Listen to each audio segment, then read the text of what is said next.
এই দেশের আন্ডার 18 বাচ্চারা কত প্রকার দুষ্ট হয়ে থাকে এই ভিডিওটা তারই প্রমাণ। আমি ভিডিও করতেছিলাম, পিছন থেকে কি অঙ্গভঙ্গি করতেছে দেখতে পারতেছেন। একই সাথে ওদের বয়স কিন্তু অনেক কম, তাই আসার পর থেকে ওদের কাছ থেকে অবশ্যই সাবধানে থাকবেন।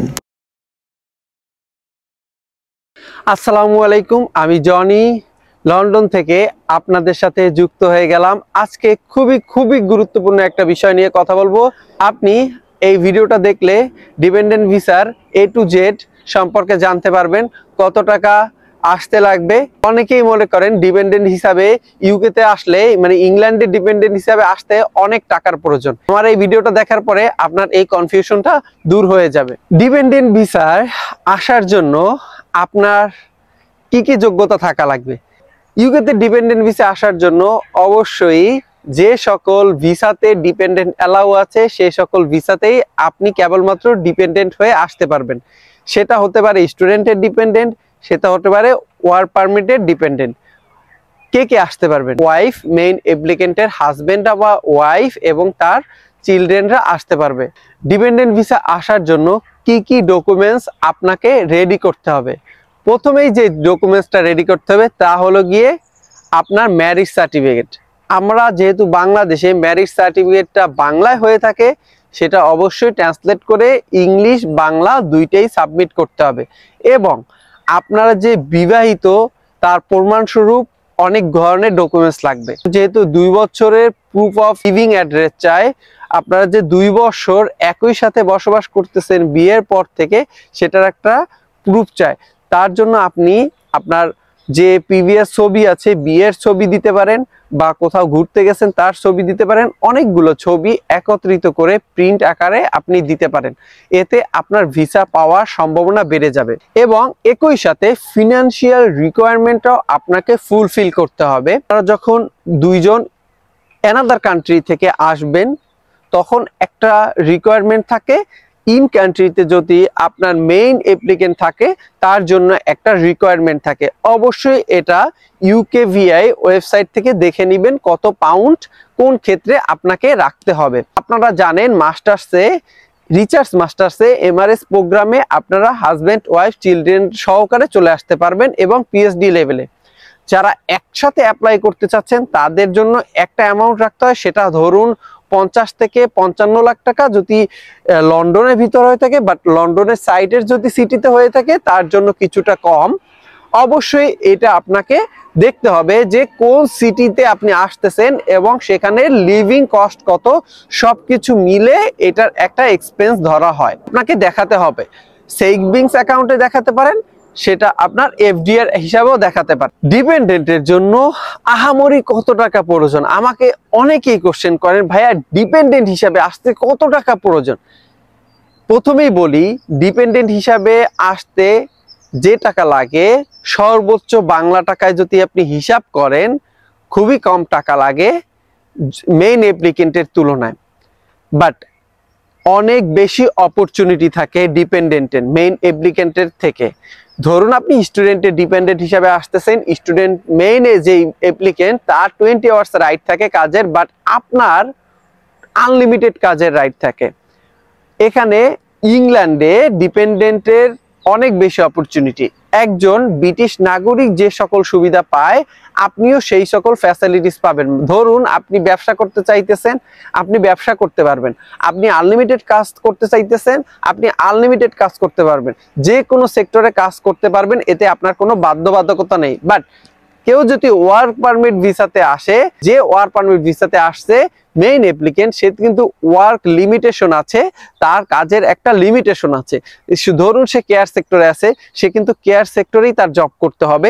আদার্স এডিশনাল সে সেক্টরে জব করতে পারবে, সেটা হলো অনেক হাই লেভেলে জব করতে হয়, তাও 20 আওয়ার সাপ্লিমেন্টারি জব হিসাবে। বাট যে ওয়ার্ক পারমিটের ডিপেন্ডেন্ট হিসাবে আসে তার আনলিমিটেড সুযোগ থাকে, যে কোনো জায়গায় কাজ করতে পারে। এখন আসেন এইটার জন্য কত টাকা খরচ হয় ডিপেন্ডেন্ট হিসাবে আসার জন্য।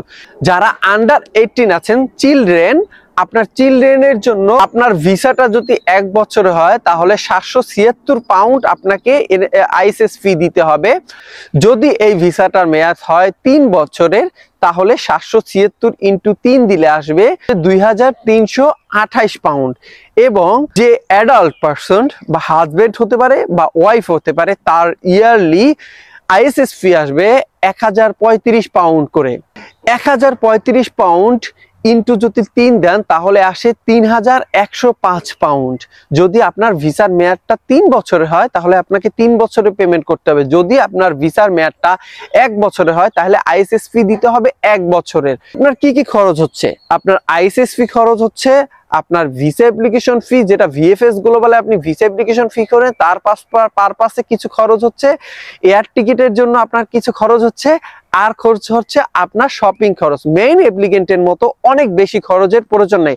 অনেকেই কোশ্চেন করেন ডিপেন্ডেন্ট হিসাবে আসতে কি রিকোয়ারমেন্ট প্রয়োজন। ডিপেন্ডেন্ট ভিসায় আসতে এই সকল রিকোয়ারমেন্টই প্রয়োজন। আপনার এডিশনাল ল্যাঙ্গুয়েজ টেস্টের কোনো প্রফিসিয়েন্সি যাচাই করতে হবে না, আপনাকে জমা দিতে হবে না। ল্যাঙ্গুয়েজ টেস্টের এনি ডকুমেন্টস আপনাকে সাবমিট করতে হবে না। মেইন অ্যাপ্লিকেন্ট যে কষ্টটা পেয়েছে বা যে ক্যাশটা পেয়েছে ওই ক্যাশের একটা কপি লাগবে। মেইন অ্যাপ্লিকেন্টের ভিসা স্ট্যাটাস সবসময় আপনার ভিসা স্ট্যাটাসে মেনটেন করবে। মেইন অ্যাপ্লিকেন্ট যদি আইএলআর পায় তাহলে আপনিও আইএলআর পাবেন। মেইন অ্যাপ্লিকেন্ট যদি ভিসা শেষ হয়ে যায় তাহলে আপনারও ভিসার মেয়াদটা শেষ হয়ে যাবে, আবার রিনিউ করতে হবে। মেইন কথা হলো মেইন অ্যাপ্লিকেন্ট আছে তার ভিসা স্ট্যাটাসই আপনার ভিসা স্ট্যাটাস, বাট তার থেকে আপনার অপরচুনিটি বেশি। তার মতো অত হেডেক আপনার নেই। আপনার ইংলিশ প্রফিসিয়েন্সি যাচাই করতে হবে না, আপনার কোনো ধরনের স্কিলের প্রয়োজন নেই, আপনার কোনো ধরনের ইউকেভিআই ইন্টারভিউর প্রয়োজন নেই। আপনি কিন্তু অ্যাপ্লাই করলে সবকিছু ডকুমেন্টস ঠিক থাকলে আপনি কিন্তু চলে আসতে পারবেন। কোন ক্ষেত্রে ভিসা রিজেক্ট হয় ডিপেন্ডেন্ট ভিসাতে, মানে আমার কলেজ লাইফের ফ্রেন্ডের ওর ওয়াইফ মেইন অ্যাপ্লিকেন্ট ছিল এমআরএস প্রোগ্রামে, অলরেডি সে চলে আসছে, বাট আমার ফ্রেন্ডের ভিসাটা রিজেক্ট হয়েছে। কেন রিজেক্ট হয়েছে? প্রুফ অফ রিলেশনশিপটা 2 বছর বিয়ের পরে তারা যে একসাথে ছিল এইটার প্রুফ করতে পারে নাই। কিভাবে পারে নাই? সে জমা দিয়েছিল সিটি কর্পোরেশনের একটা ডকুমেন্টস, বাট সিটি কর্পোরেশনের বর্তমানে অবস্থা খারাপ, তারা সেটাকে ভেরিফাই করতে পারে নাই এবং সে জমা দিয়েছিল এভিডেভিট কপি। এভিডেভিট কপি এখন আর ইউকেভিআই অ্যাকসেপ্ট করে না। কিভাবে আপনি এই ডকুমেন্টস গুলা শক্তভাবে এভিডেন্স হিসাবে দিতে পারেন? আপনি এডিশনাল ডকুমেন্টস হিসাবে এই যে 2 বছর আপনারা একসাথে ছিলেন এটার জন্য আপনি দিতে পারেন 2 জনের ব্যাংক অ্যাকাউন্ট, যৌথ অ্যাকাউন্ট দিতে পারেন। অবশ্যই আপনাকে যদি ইংল্যান্ডে আসার পরিকল্পনা থাকে তাহলে আমার পক্ষ থেকে সাজেশন থাকবে আপনারা একটা যৌথ অ্যাকাউন্ট করেন এবং যৌথ অ্যাকাউন্টে কিছু টাকা লেনদেন করুন। যৌথ অ্যাকাউন্টে যখন কিছু টাকা লেনদেন করবেন তখন সেটা একটা এভিডেন্স হিসাবে কাজ করবে। এছাড়াও আপনার যে আপনারা চ্যাটিং করতেছেন ওই চ্যাটিং লিস্টটাও দিতে পারেন এভিডেন্স হিসাবে। 2 বছরের প্রিভিয়াস চ্যাটিং লিস্টটাও আপনারা দিতে পারবেন। এছাড়াও আর কি ডকুমেন্টস দিতে পারবেন? এছাড়াও আপনারা ওয়াইফাই, এখন প্রতিটা মানুষের বাসায় ওয়াইফাই আছে, ওয়াইফাই বিলটা যৌথভাবে করতে পারেন। বিল দিচ্ছেন এইটার যে একটা রসিদ দেয় ওই রসিদে 2 জনের নাম ইনক্লুড করে দিতে পারেন।